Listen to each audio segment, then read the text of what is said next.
Good evening to those of you in the East and afternoon to those of you in the West, and welcome to the Henry Schein Dental Academy webinar series. My name is Adam and I'll be your moderator tonight. Eric Pook is our speaker, and Eric will be discussing how to minimize your costs when renewing your lease or expanding or renovating your clinic. At any point during the webinar, we certainly encourage your participation. If you have any questions, throw them into the Q&A section of your control panel and we'll answer them live at the end of the presentation. Henry Schein is not offering CE credit for viewing or attending this presentation live or on demand. And this webinar is sponsored by Henry Schein's Dental Business Institute as well as Cirrus Consulting. With that, I will throw it to Eric. Thank you very much, Adam. It is a pleasure. Adam and I have been doing these now. We were just reminiscing a little over a year and a half. So it's been quite the run. So first of all, thank you very much. Again, those on the East Coast, good evening. And those on the West, good afternoon. Looking forward to really jumping in and helping cover a lot of interesting topics. It seems that our firm has gotten a lot of calls lately from doctors contemplating renovations, expansions, adding a new satellite point, or simply just renewing their lease is a big one. And obviously a lot looking at now transitioning based on the impact of COVID. So certainly appreciate everyone's time tonight. I know there's no shortage of sporting events on, but we're going to keep tonight very interactive. The last time I think we had over 30 or 40 individual Q&A sessions. So Adam's always good to keep us on a little longer if there are some additional questions as we go through. So a little bit of housekeeping. I would strongly suggest any Q&A we'll try to cover as we go. Also, thank you for those that had a chance to fill out some of the dental office lease risk assessment form.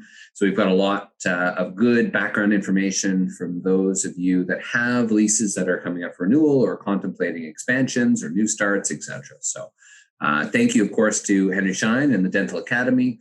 We're a proud member of Henry Schein's Dental Business Institute and Dental Business Institute on Demand, and I've been a lecturer with them now for the past couple of years.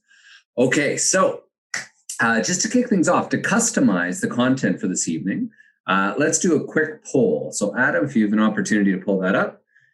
So just to get a little bit of background in terms of the status and the stage you're at now. So on a scale, these will not be displayed, by the way, but just in terms of question one, what best describes your current situation, right? You're planning to open or relocate the practice. You're planning to acquire a practice.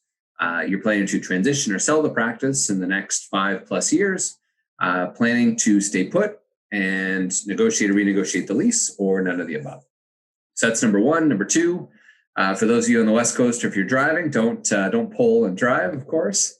Number two, what's the purpose of joining today's webinar? Knowledge. If there's some specific guidance about your lease or contemplating expansion, relocation, renovations, etc.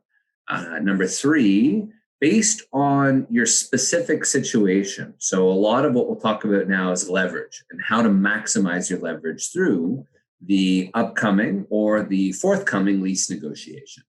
So part of that is specifically about when does a lease expire, what the term is. Is it month to month? Is it in the next 2 years? Is it 2 to 5?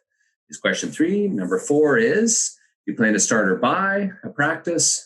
And number five is, and we'll spend some more time talking about that, is again, an appreciation for your time. If you're curious about what rental rates are in your specific location, or if you have a specific form or a lease at the landlord or proposal or letter of intent, definitely our team is able to provide a review, which I'm happy to assist with personally as well, which we'll spend some more time touching on. Excellent.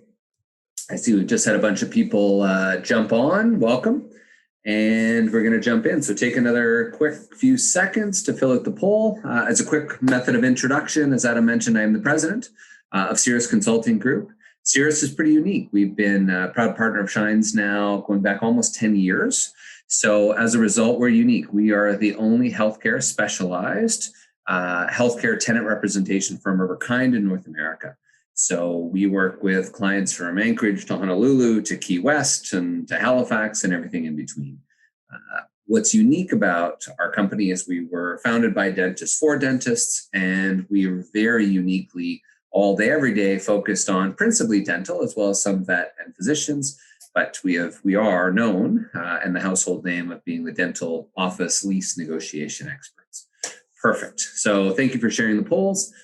let's jump right in. So again, the content tonight is talking about how to best negotiate, tips and tricks, and to ultimately help to minimize costs and avoid extra expenses, and also how to help the landlord help cover some of those expenses, especially if you're contemplating renovations or expansions. All right, let's jump in. So let's start off with 3 specific numbers, which in many lectures really help to open up everyone's eyes. So number 1 is 85% of dentists have a lease that can prevent them from selling their practice, which is important. If you're now contemplating a significant capital investment into your clinic, the question now is, right, do you have the ability to exit, right, and be able to recoup those costs down the line? And how much control might the landlord have? In addition to that, 54%, and I'd argue with COVID and some of the impact of vacancies in a lot of the major markets throughout North America, that 54% of dentists right now have, across North America, are overpaying in rent, which is staggering, but expected, right? You signed a lease maybe 4, 5, 6, 7, 8 years ago. That lease has gone up and up and up. You've renewed the lease, right, which has gone up even further, and that keeps going up and up and up. And you're on the world's most boring roller coaster, right, without any opportunity to reset those financial figures. And last but not least, and this is interesting as well, 80% of landlords structure the lease to give them at least access to 50% of the proceeds when you eventually sell your practice through this consideration clause. And so for those that are feverishly looking through a copy of their lease, I would encourage you to pull that up. You can certainly go through a number of the clauses and examples of your particular lease or proposal and making, again, tonight interactive. For the many of you that have just recently joined, we also have a Q&A section, so we'll help to make things interactive as we go. I've got multiple screens set up to have some fun. All right, so the purpose tonight, as Adam mentioned, is really to help understand, the importance of the dental office lease agreement, right? Not to become experts, but to know enough to help to strategically plan the steps necessary to accomplish the goal. Let that be renovation, expansion, renovation, or even just simply a renewal. Also, we'll touch on specifically some mistakes. And unfortunately, a lot of doctors do make some mistakes without necessarily thinking those 2 or 3 steps ahead.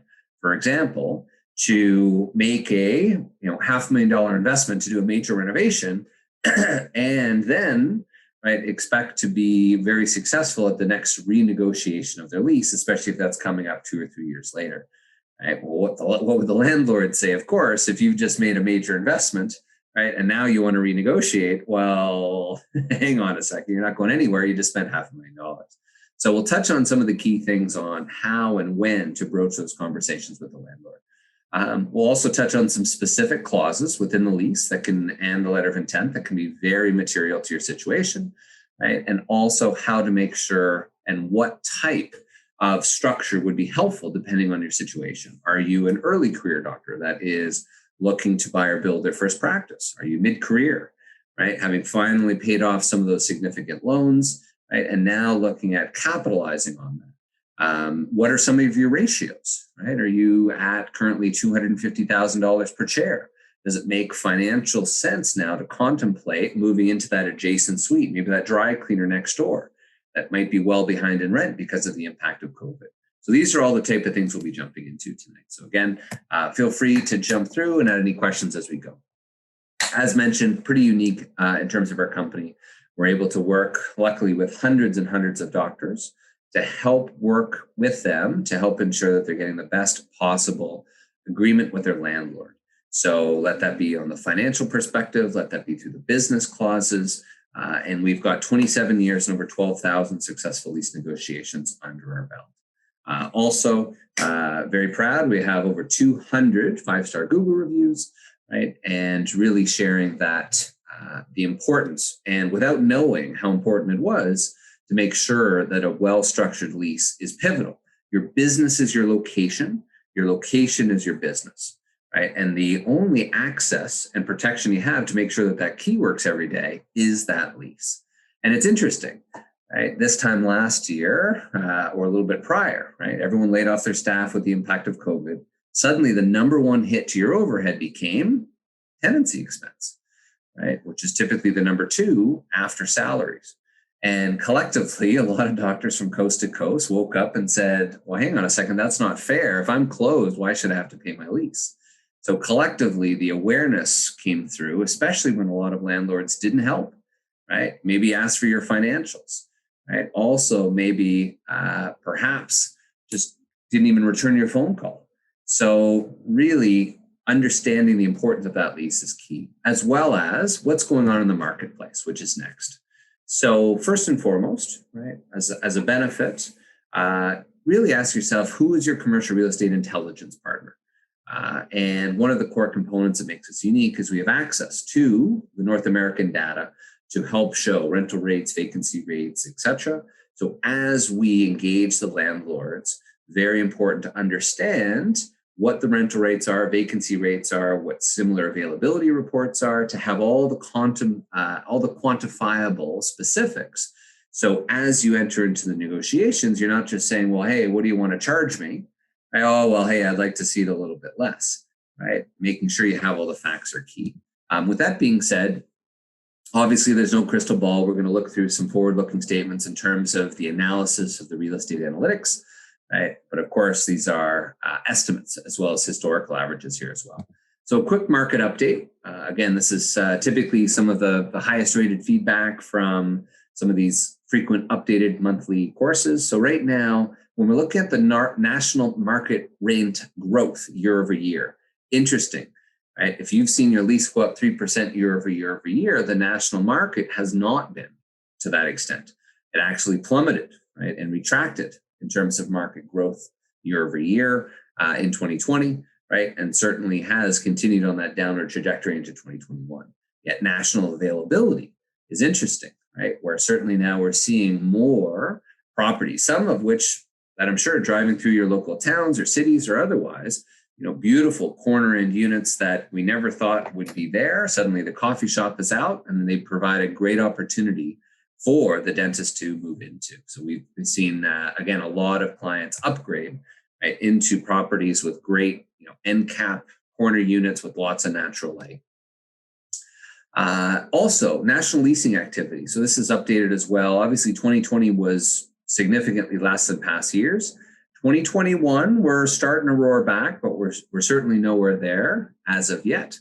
And then looking through, obviously, many of you are coming from, let it be through Rochester, New York, or Pennsylvania, right, down through Florida, Utah. So I appreciated all the feedback from my emails earlier today. And really looking through, you've seen some interesting markets, right? The Bay Area, obviously, vacancy rates have certainly really gone up as rental rates has gone down. LA, similar, but in my old hometown, but certainly not to the same extent. Looking through New England, Boston, right, there is some good leverage there. Vacancies have gone up, rental rates have stayed fairly constant, but more availability on the market, supply and demand, right, yields typically more leverage for the dentist.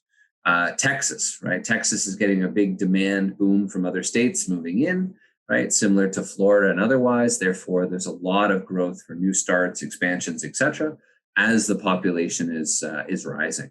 Yet other markets, such as California, has seen one of the first reductions in net population in years. For those of you down to the south, Atlanta, right, similar spikes for vacancy rates, and then looking at market rents, right, they're still on the upward trajectory, but again, with the increase now, 20 to 22 to 24% vacancy rates. Similar Orlando, right? High spike through 2020 to 2021 for vacancies, rental rates staying fairly constant. So again, if you're curious about your specific building, your specific market, these are the type of reports we can pull. So let it be vacancies, in some cases even seeing the leasing activity of other tenants in the area, as well as in the bottom right-hand corner, I know it's small, but you can see, right? What's the subject property done for vacancy rate changes? What about submarket, market rents, etc.? And in this particular case, the 12-month running average was down 34%, meaning that there was 34% less square footage leased, right, over a 12-month running period. For those of you curious for your own, you can email us at info@Cirrus Consulting Group, and we can help to dissect that a little further and pull up some of these reports for you as well. Now, the question is, Eric, okay, what does that mean for me now that I'm contemplating expanding or even just simply doing a renovation, or perhaps if you're looking at a new lease, or even let's say you own, right? Well, first of all of this factors in, right? What is the market doing? What is the location doing? And how does that impact leverage for yourself? So let's look forward here. So a lot of questions we get typically in this event and these types of webinars are, well, hey, you know what, Eric, I own my building, therefore none of this applies to me.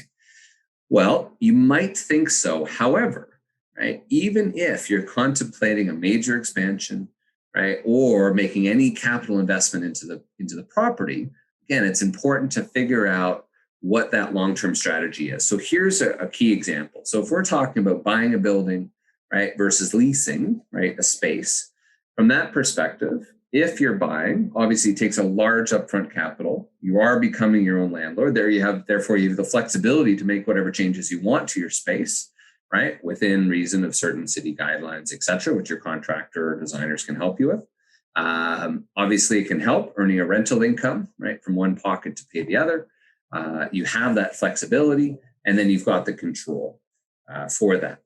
Depends on if you have another tenant next door, et cetera, but you are the landlord. So there's some advantages there. And of course, the lease is unique as well, based on real estate prices, based on practice prices, and build out costs. A lot are choosing the lease because you have access to those premium locations. You're paying for that premium location to get that foot traffic to help spearhead your practice. That's key for helping to preserve capital. You know, as you may notice, a lot of the DSOs, typically their operating entities will spend all their money just focusing on opening new locations rather than tying up that capital in terms of buying that building.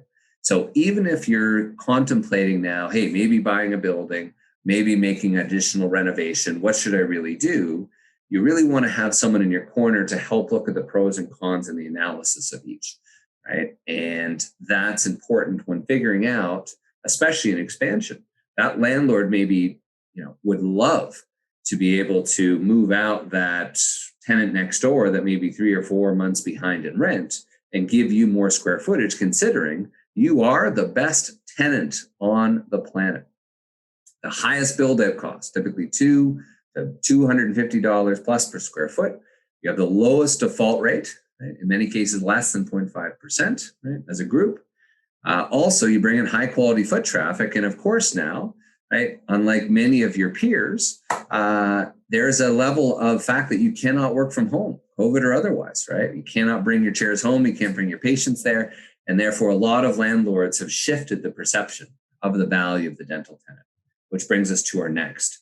So really, part of the takeaway tonight is to help revise your perspectives.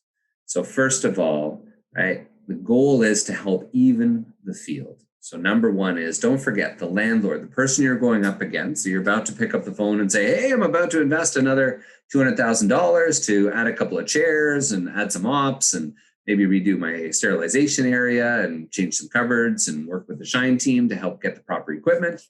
Right? And suddenly, don't forget, this is what the landlord does all day, every day. They don't place implants, right? They don't mill crowns. All they do every day is deal with the lease and tenants.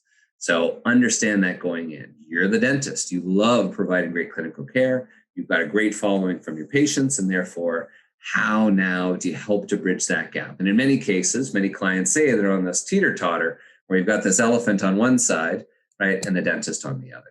So next quick poll question, this one we'll share. So quickly, do you feel that your landlord has more leverage than you during your lease negotiation? So let me say that again. As you're contemplating expansions, renovating, investing in your practice, right, do you think that your landlord has more leverage than you do in your upcoming lease negotiation? And be honest, right? That's why we're here. So let's take a quick minute. I'll wait till everyone makes a poll. So take a quick second to choose either yes or no.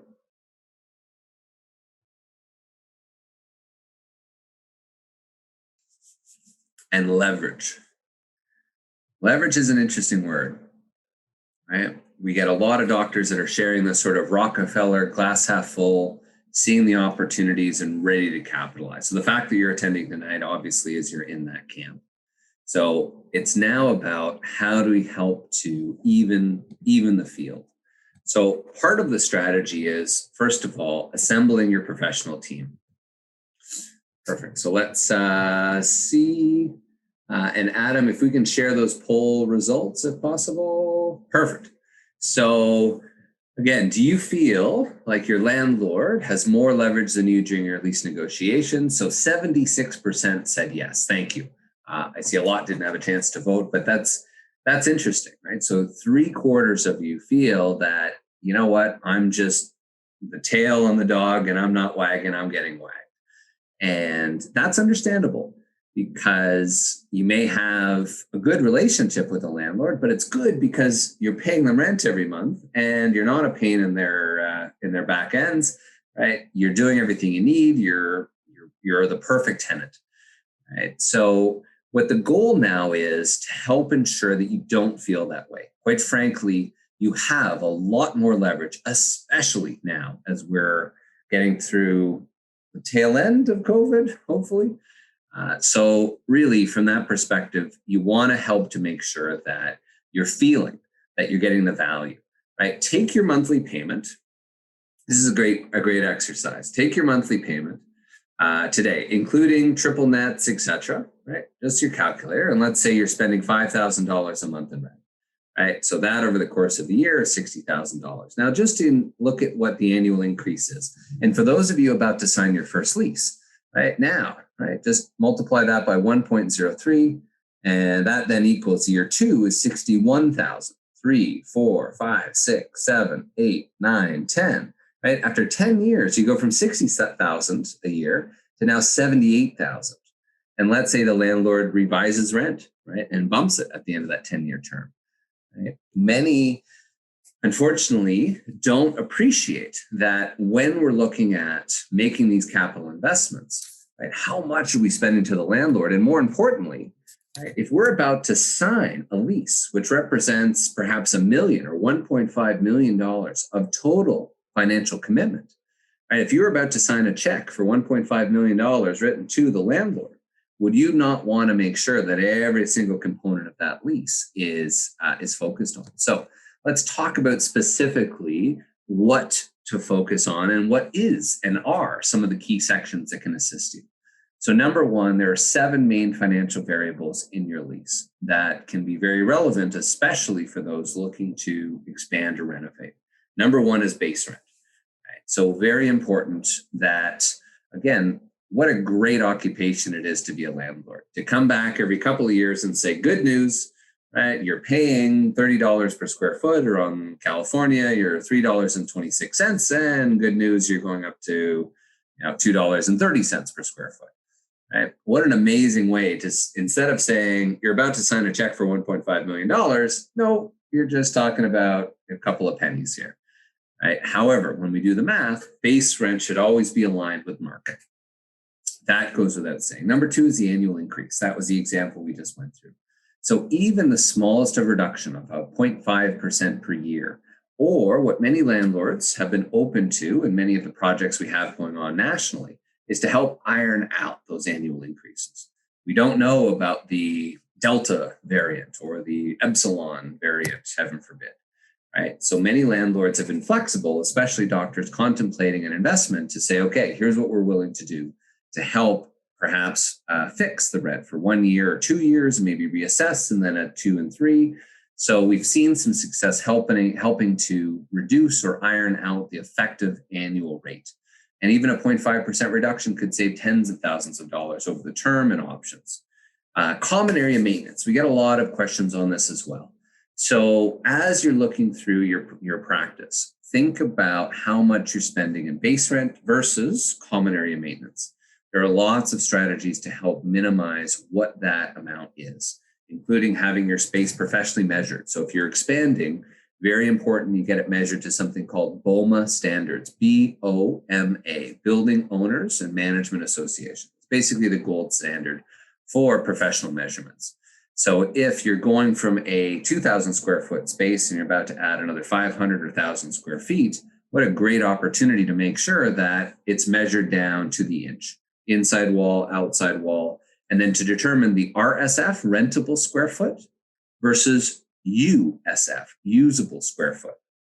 And if there's a significant variance, you may be paying for 100% of the space, but maybe you can only use and carpet 75%.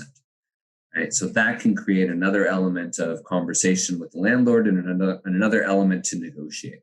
But of course, you're paying the full rent and full proportionate share of your common area maintenance on that common area, on that rentable square footage. So there's a great white paper on our website that really lists out what is fair, what should be included in your CAM fees, and what should be excluded. If you have a lot of vacancies, ask yourself, well, hey, am I paying those brokerage fees or legal fees, or what am I paying now because these other tenants are vacant? If the building is increasing its cost because of those vacancies, hey, what does that mean to me? So that's important, again, to understand what is in your lease today. Some other components is fixturing. So if you're building out a new practice or you're expanding a practice or relocating a practice, fixturing is important. Fixturing is typically the period of time from getting the keys, possession date, get the keys, I'm opening up, great, it's a great show, right? To the next section, which is the commencement date, which is when the meter starts running, the lease starts going, and off come the rent fees. So the fixturing period could be a month, 2 months, 3 months, maybe even longer, depending on the scope of project you have. But very reasonable to be negotiating. We're not just pushing the rent out. We're not just doing a shell game to move some payments and add term to the end of the lease. We're asking for time that as we're physically building out the practice and we're not generating revenue, right, and our collections are zero, we want the ability to help make sure we're protecting our cash flow and our loan to make sure that it's $0 for rent while you're building that out. You may have to pay common area maintenance, but the goal is to help minimize that base rent while you're building out, right? So depending on your situation, depending on your location, that can be multiple months there, which can be invaluable to save you cash, especially for those of you that are associating somewhere else and trying to wear two hats as you're building out your new business. Free rent is another one. Again, very important. In many cases, be cautious, right? Who's helping to represent you? Is it the landlord's broker, right? Are they finding a creative way to say, hey, you know what? I'm giving you 3 months of free rent, but is it, right? Or is it now adding 3 months and having a term of 123 square feet? Right? So be cautious, right? If you're working for someone who is being paid a percentage of how much you spend over the term multiplied by the annual increases, right? Just be cautious to really look to make sure that you're minimizing your total expenditures and follow the money, right? Who's being paid by whom? Who has your best interest in mind? Right? We as an organization, right, are not chasing commissions. We're always remunerated directly from our clients, and therefore we're there. If it's a bad deal, right, we'll be there to pivot to look at what might be coming up down the street.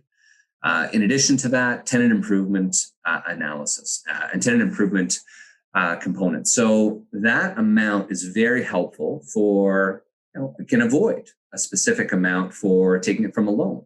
But that tenant improvement allowance is important because it can also be thought of as a bit of fool's gold. Right? The landlord is not in the lending business. And many of them prefer not to give up money because they've got to pull it out of the business and then it's a long-term return. And typically, they'll build that into the rent or the annual increases. So for many of you, it might be far better off to get a loan from Bank of America or otherwise to be able to help ensure that you know exactly how much your lending needs are. And in many cases, it's better to take a lower rent than it is to take some tenant improvement allowance, which is like a loan that you may never be able to pay off, which increases year over year over year. So be cautious of that. And then last but not least, landlord work. There was a doctor, a 5-star Google review, Dr. Nas, who had used us, 74 years of age, tried to sell her practice 3 separate times. In the event, she then had to hire us. We relocated her 10 minutes north, and that new landlord was able to cover her entire build-out costs through landlord work because they were so anxious to bring in that doctor and that dental practice into their space. So again, if you're following along and you're not sure in the tenant improvement allowance, or specifically based on what's been proposed in a letter of intent, feel free to email us at info@Cirrus Consulting Group. Okay, again, some good questions coming through specifically on how. So how and when is the best time to be engaging the landlord? So we're going to touch on some of that shortly. So I'll circle back on that one. But really, when it comes to time, time is leverage. So the more time you have to prepare, the more time you have to strategize, and also to make sure that you're doing it on your terms and not being pressured to sign something or commit to something is key. So actually, it's a perfect lead in. So when we talk about expanding and defining the objectives and creating a plan. So one of the first things you want to work at is to help assemble your professional team. If you're thinking of an expansion, what does that mean, right? What can the Henry Schein team do with the equipment team to help properly determine where, right? How many operatories can you fill into that adjacent suite, right? Is that going to work? Is that going to have the proper ergonomics? Is it designed for right-handed, left-handed? Who's going to be using those spaces? What's the long-term plan? So that's one of the first components is your professional team, right? And then even before that, starting to think about, right, regardless of the space and the confines, think outside the box, right? If you were to look at your practice today with a blank canvas, what would that look like, right? What would the patient flow be? Right? What would the reception area look like? Right? Would you have an office towards the front? Would you have an additional consult room? Right? Would you move away from open bays if you're a specialist? Right? Would you section off each individual operatory? Right? Because in many cases now, COVID has created a unique opportunity where some landlords, as you may have seen from our Google reviews, are willing to do pretty incredible things to attract a doctor. So you might be contemplating investing another $300,000 to expand the space. But if you're about to make that much of a financial contribution, the least you should do is put the fishing pole in the water to see what the landlord down the street, right, who might be bleeding cash and have his lender or her lender all over them, might be willing to do to earn your business as an established dentist who's about to build out 2,000, 1,500, right, 2,500 square feet. Right? That, don't underestimate the value of that. That landlord would feel like they won the lottery because now you've got a doctor coming in, right, with a 10-year term with 2 5-year options, paying market price, and about to invest $200+ per square foot to build out that space. Right? Where would you put the panoramic, right, X-ray machine? Where would the equipment go? Also, right? What would be utilizing those space for? Do we have capacity issues today? Right? Are you at now $300,000 per chair, talking to a doctor today, right? And now thinking about, hey, do I need those stackable chairs, right? Those bunk beds, right? Those don't exist. I'm just kidding. However, if you're starting to see a lineup outside your operatory, right, as the economy comes back, and I'm certainly a glass half full type of person, right, what can we do to make sure that we're prepared for that demand and capitalize on it when perhaps many of your peers you may have noticed are starting to sell off or not coming back or just looking to sell charts? Are you looking to upgrade? What do the aesthetics look like? Have you talked to any designers? What does that mean for you in terms of, right, patient experience? We've worked with some great doctors here at Manhattan or otherwise that, Instagram walls cater to celebrities, et cetera. There's a lot of new fun things that can get your patients engaged, even while they're waiting to come into, the operatory. So thinking about those in advance are important. Creating that plan and being able to communicate that to your professional team. Now, let's talk about some of the strategies, do's and don'ts. So first off, ask yourself, and in your phone, right? I've still got my calculator up, right? In your phone, there's 2 dates you should secure and put in there with big asterisks with reminders months in advance. The first one is when does your lease expire? Right? What is that exact date? Because many, right, sign it and forget it. Right? So when does your lease expire? Number one. Number two, the second date to enter into your phone is when is your option to renew deadline, which is pivotal, candidly, because what that option to renew deadline states is that you agree to everything within this lease, typically, with the exception of rent. Right? And if you miss that date, which could be 6 or 12 months prior to expiry, then those remaining 2 5-year options that you may think you have become null and void. So what does that mean for expansion and renovation? So those are dates to be aware of. Why? Because unfortunately, many doctors have made this mistake in the past to say, okay, great. I'm ready to pull the pin. I've got the cash. I've got the loan, right? Let's go. So twofold. One is the landlord typically has to be aware through the alteration section, which is point 2 of your lease, right, to determine typically what involvement, what authorization they need to have, right, to approve those changes. But more importantly, from a leverage perspective, right, what some doctors don't look at is when that lease expires. Let's say it expires in 2023, maybe even 2025, right? You're about to invest $600,000 to do a major renovation, right? But what's that going to do? Fast forward a couple of years from now, you go back to the landlord and say, oh my God, look, I just spent $600,000. I really want a better deal. Or I'm going to move somewhere else. The landlord's going to say, what do you mean? Right? You just spent all this money. By the way, all the money that you just spent in leaseholds becomes the asset and is owned by whom? You guessed it, the landlord. So use that to your advantage. Right? You're about to invest a significant amount of money, your money. Everything that gets affixed to the space and all the leasehold improvements instantly become the asset of the landlord and make their building more attractive. Right? So that's what you're going into. Secondly, from a leverage perspective, right, it might be a perfect time to restart the negotiation or start the negotiating process to say, look, I'm contemplating a major renovation and investment into my practice, let that be expansion or renovation. However, right, I am unprepared to make a large investment with my lease in the state that it is today, not aligned to my growth and current career path. That can include all those financial elements, as well as a lot of the business elements. Let that be personal guarantee. Let that be the ability to sell the clinic through the assignment clause. Let that be the term or options, or even some of the more basic components, such as what happens, heaven forbid, if you were to pass away. So the strategy is going in. It's not just as simple as saying, hey, let's get a design and let's go. Right? Use it to your advantage. And in some cases, the landlords may be very open to saying, okay, I get it. Right? You've now, you're 7 years into a 10-year lease. And right, maybe the landlord would be open to a proposal for a new 10-year term and 2 5-year options and take into some consideration or maybe even help pay for some of those improvements. Right? So again, put yourself in the landlord's shoes, take off that hat and really think about the value you're bringing to the landlord to help properly convey that. So I think that's a key one. In addition to that, right, when we're looking at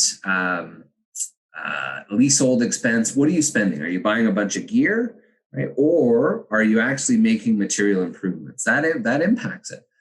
We just recently did the lease for Dr. Sam Thatcher. I was a dentist for the San Francisco Giants. He did us a great video, and he had missed his option to renew deadline.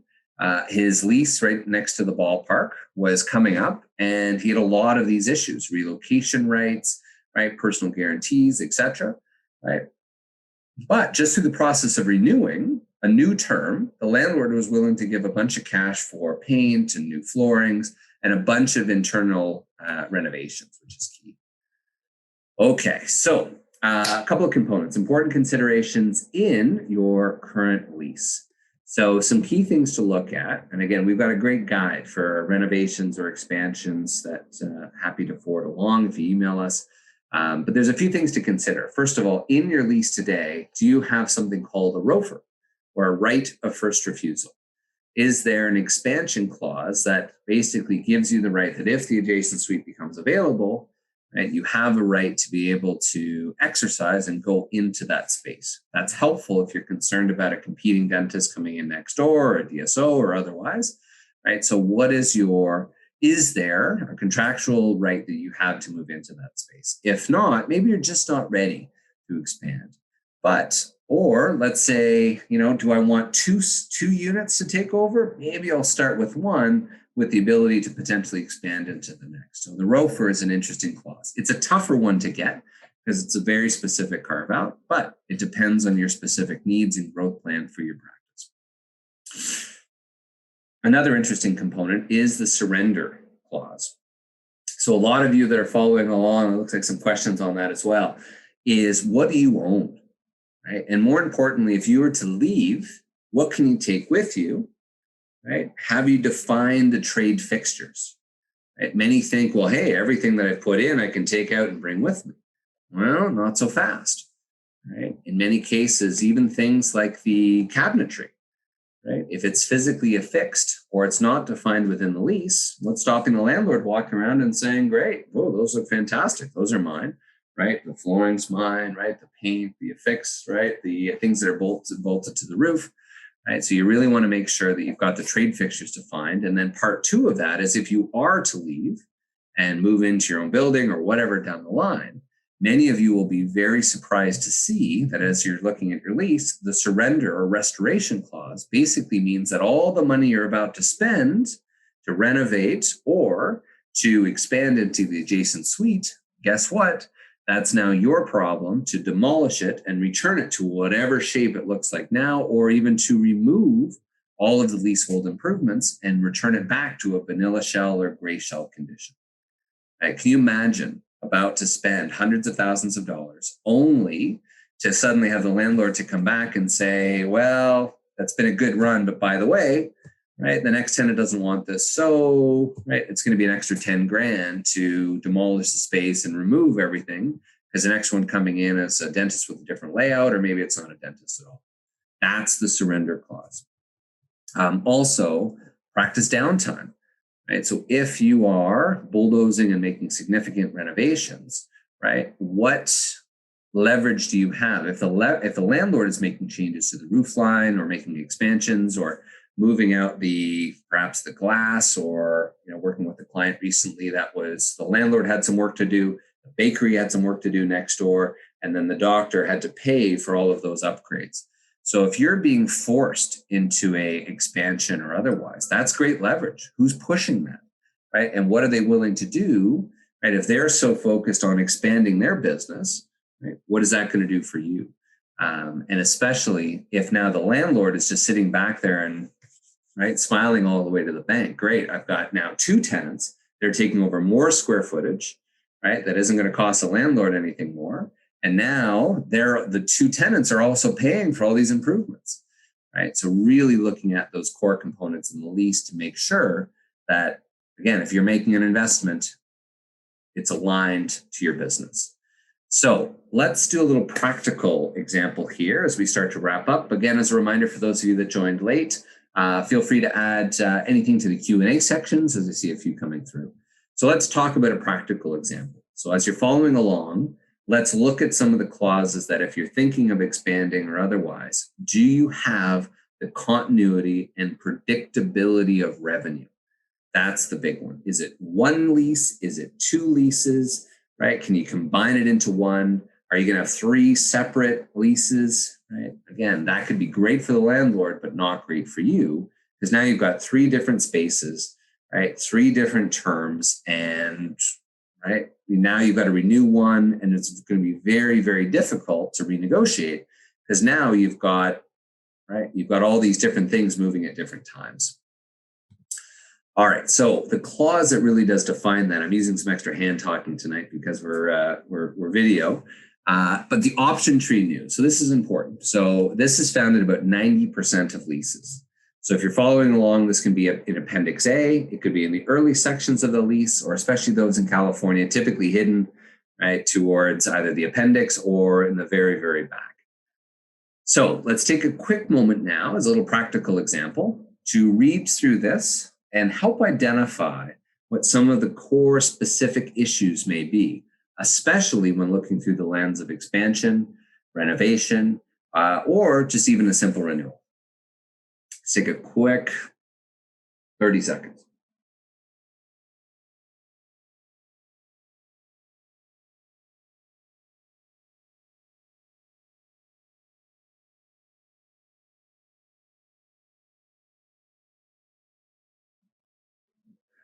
Perfect. Good. I see a couple of you have already emailed us on looking for some rental rate analysis. Appreciate that. Okay, option tree new. So this is important. Option, in essence, is good for the tenant and not bad for the landlord. The option basically means that if you agree to everything within the lease, right, you've got additional term, right? But the question is that going to, right? What are you agreeing to? And this is this section. So what did you notice first in terms of a red flag? Well, hopefully, many of you noticed the very first sentence. Provided that Dr. Joe Black shall remain as the tenant and, right? So what does that mean? That means that that's great for you, Dr. Black. However, right, that is not good for your purchaser.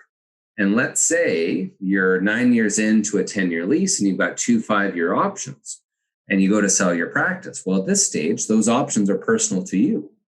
Right? So if you don't have options that are transferable to the buyer, it can be a major red flag, right? And an issue for that new doctor to get a loan. Many of you that have bought or sold a practice recently know that unless the bank and the underwriters can get a sufficient term on the lease, they won't approve the loan.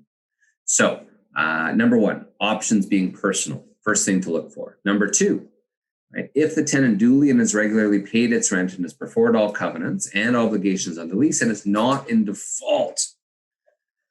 So this is an interesting one because especially with the impact of COVID, some of you may be in default and not even aware. There might not even have been a notification or a cure period or otherwise.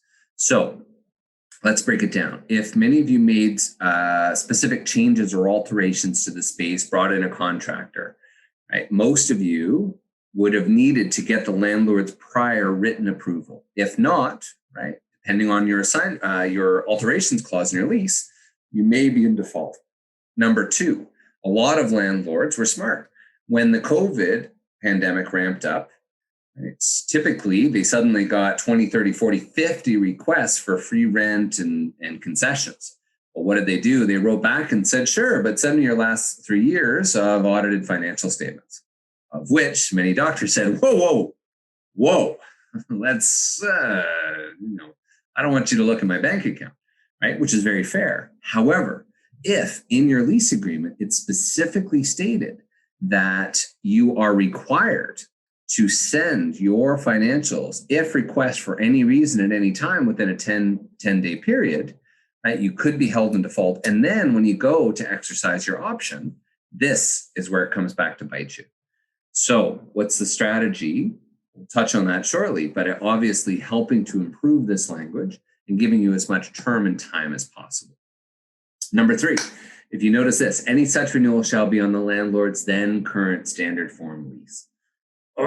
There it is, hidden on page 62 in subsection 54A I, right? Here it is hidden that basically whatever good work you do now to negotiate it is out the window because a new buyer comes around. Hey, here's your new lease. Congratulations, doctor. Right? And God knows what that looks like at the time. So be careful of that. That completely cuts you off at the legs, right, from your next renegotiation. And then this is interesting. In no event shall it be less than the current rent paid in the last year of the original term. Isn't that lovely? So regardless of what market rents are, if you exercise that option, right, you're on that world's most boring roller coaster, just going up and up and up. You might look at the tenant right next to you and they're advertising $20 a square foot, and you're sitting there at 29, and the landlord says, well, good news, you're 30. Right? This is the language that can certainly work against you. And last but not least, this is a little sneaky, but if it's based on the market rent for renewing tenants in the building, God knows, if they didn't have anybody helping them, If they took a bunch of tenant improvement allowance and they're paying $30 a square foot, now suddenly, right, rising tide raises all ships. Suddenly you're now, your cart is attached to that horse that's watching rents skyrocket. So again, one simple clause as you're contemplating investing into your practice or expanding, renovating, right, or just simply renewing or signing a new lease, right? This is just one clause that the impact, right, could be devastating. Right? It could be the inability to sell the practice, right? It could be the difficulty for the buyer to get a loan.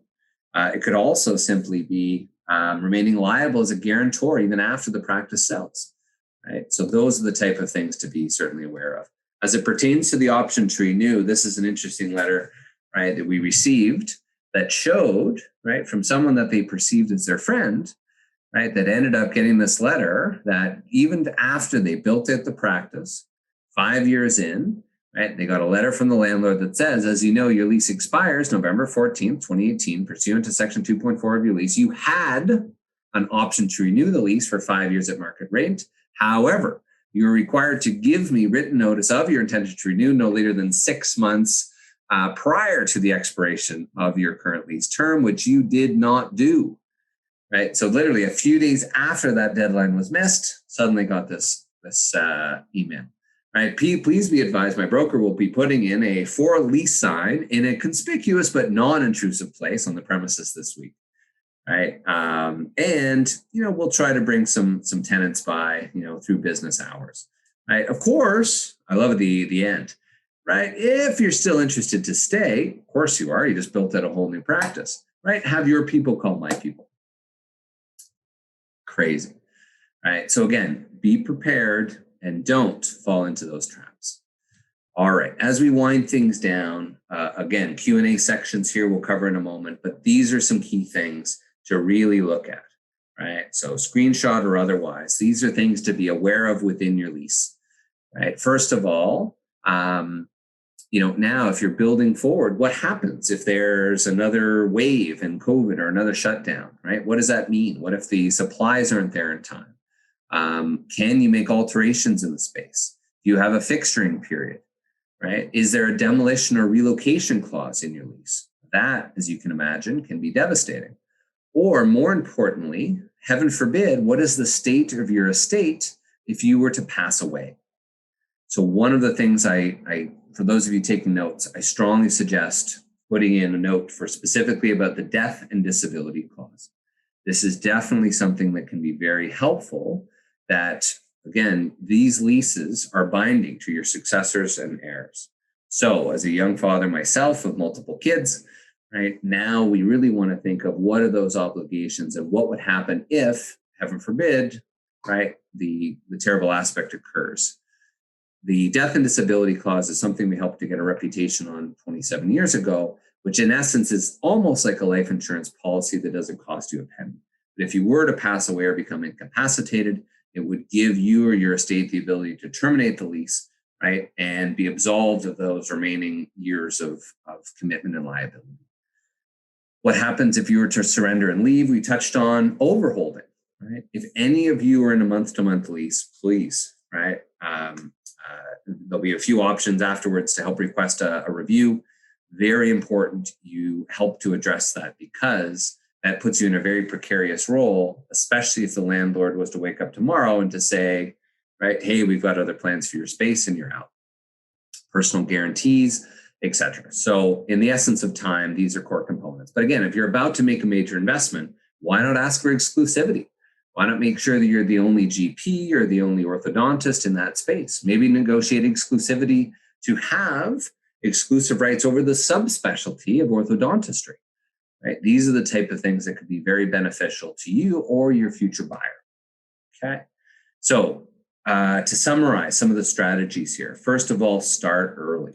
If you're coming up for renewal, typically 2, 24, maybe even 30 months prior to expiring is an ideal time to start the process, right? Many landlords will just, you know what, Dr. Smith, come back and see me. It's a busy time. It's COVID. You know what? Come back and see me 12 months. It's too soon. 12 months roll around. You know what? We're just not there. We're still waiting to see. Now 8 months roll around. Now you're really getting nervous. Suddenly now you've got at least 6 months to give them notice of your option to renew deadline, and you haven't gotten anything back, right? So don't fall into that trap. This is just directly out of the landlord's playbook. Start to be proactive, start with proactive proposals, right? Be in control of your cycle. Don't be the tail on the dog.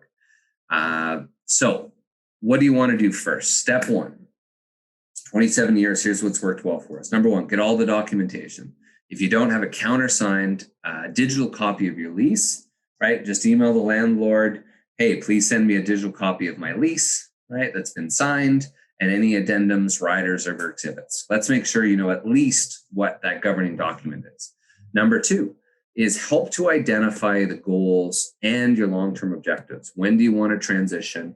What does that look like? And what do you want to get as a result of your investment?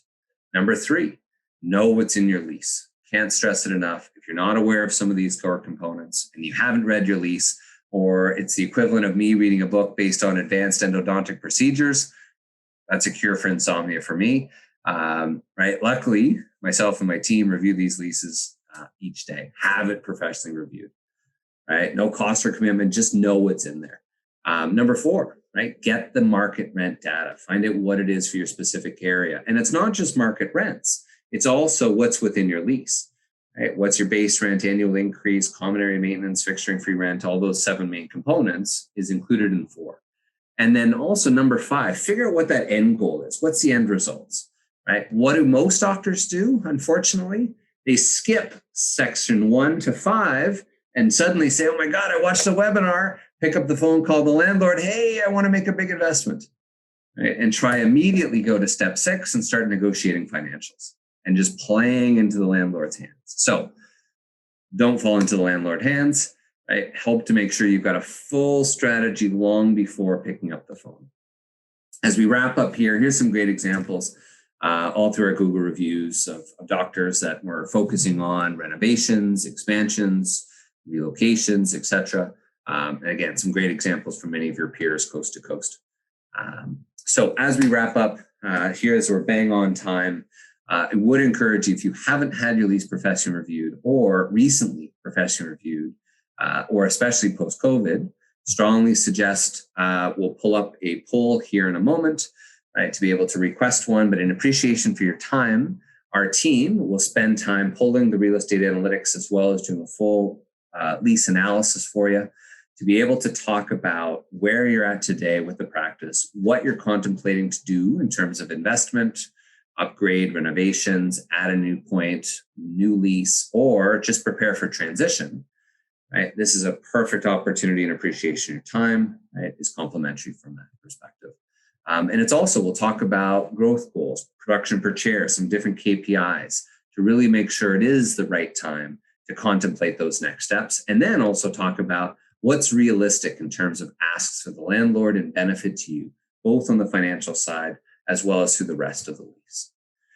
And in essence, coming up with an eventual negotiation treatment plan to talk about some of the strategies to win. So for the 3/4 of you that said you have less leverage, hopefully now you feel a lot more confident and that you do have far more leverage in these upcoming scenarios, especially if you're opening up your wallet. So on that note, as we're bang on for time, Q&A section. So you've got the poll in front of you. So for a quick moment, just quickly update if you do have a lease in place today. Also, if missed earlier, for a number of you that have joined a little late, feel free to specifically note out when that lease comes up for renewal. That does impact some of the leverage. But you might say, hey, I'm 5 years into a 10-year term, Eric, what's in it for the landlord? Well, hang on a second. You just said that you wanted to spend about $500,000 to do a major reno. That's what's in it for the landlord. Now, they could say, hey, you know what? Take it or leave it. But, right, that might impact your strategy. And it might be impactful to see what that landlord down the street may be willing to do to open a potential satellite practice versus building out, moving into that adjacent suite or trying to build out something right in the parking lot next to you to add a couple of chairs. So when does your lease expire? Again, if your situation's urgent, we will prioritize those and circle back with you as quickly as possible. And last but not least, Again, strongly suggest to make sure that if you've had any questions about this, or you're concerned about what's within the lease, or just even not sure about what your critical dates are, click yes to option 4, and we'll schedule a quick time to review that with yourself and your partner or spouse or otherwise to help ensure that you're aware of what's within the lease, what leverage you have, what market rents and market availability is, and most importantly now, what that lease should include to help align to your long-term career plans, or if you're transitioning, shorter-term career plans, and to help make sure that this lease is not a boat anchor around your practice. So on that note, as we're bang on to the hour, I truly appreciate all your time.